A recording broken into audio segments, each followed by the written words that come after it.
What is the nature of your thoughts, gentlemen, when you say you move your lips in a particular way? Okay, all right. I was up in the gallery. I'm feisty QP, not the feistiest I've ever seen. Nope.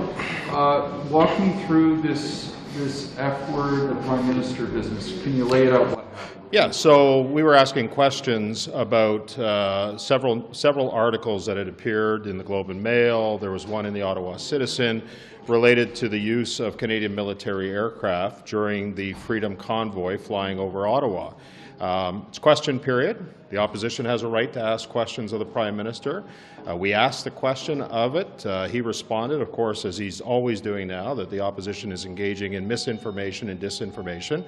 We were just asking a question on what was in a newspaper article. After my colleague Carrie Lynn Finley sat down, the Prime Minister used an unparliamentary term. He dropped an F-bomb. Everybody in the first two rows across from the Prime Minister heard it. I asked the Speaker, there was a point of order that came up from the member from Foothills asking for an apology. By that time, the Prime Minister had already left the House of Commons.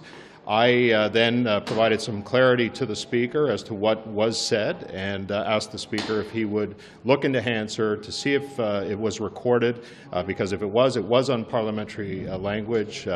And I can assure you that there was nobody on our side, despite how the debate went today and the question period went, there was nobody on our side that used the F word like the Prime Minister used today. And I don't want you to necessarily say it, but was it the four-letter F word? Was it F? It was. Four-letter. Yeah, it was a six-letter reference followed by another word. So, it wasn't the four-letter F word. It was a six-letter F word. But anyways, hopefully Hansard picked it up. That ends in OFF?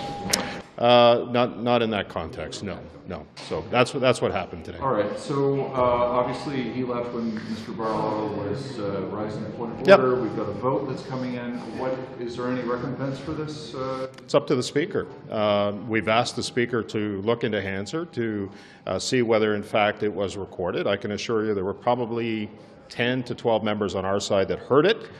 It was loud at the time, Chris, to be frank. You were sitting upstairs. You know how things carry in there. Generally, you can pick up on things. But we'll see whether Hansard actually picked it up. And I think my colleague David Aiken actually asked the Prime Minister as he went out, I think he referenced his father's lines to Lincoln Alexander, another Tory in 1971, with, what is the nature of your thoughts, gentlemen, when you move your lips in a particular way? Reference to, I think, his father's fuddle-duddle. So I'm not sure where he was going with that, but that's, I believe, what the PM said on the way out. Well, I can tell you what I heard and what my colleagues heard, and it wasn't fuddle-duddle. So, anyways, I don't think he liked the line of questioning today, and that's why he reacted. Look, the Prime Minister has shown this type of emotion in the past, referring to other members of Parliament as pieces of shit, so it's not a surprise to me that he would say that word. And that, just for the final thing, when I heard up in the gallery you guys were calling throw him out, or something like that, was that anything to do with? I'm sitting in the front row. I didn't hear that. Maybe you did, but I can't say anything towards that. Look, it was a rather robust question period. There are some very important issues that are facing the nation, and as the official opposition, we have the right to ask the questions as we did. The government has an obligation to answer that, not responding in expletives. So that's it. Thank you. I got to go vote. Thank you. Thank you.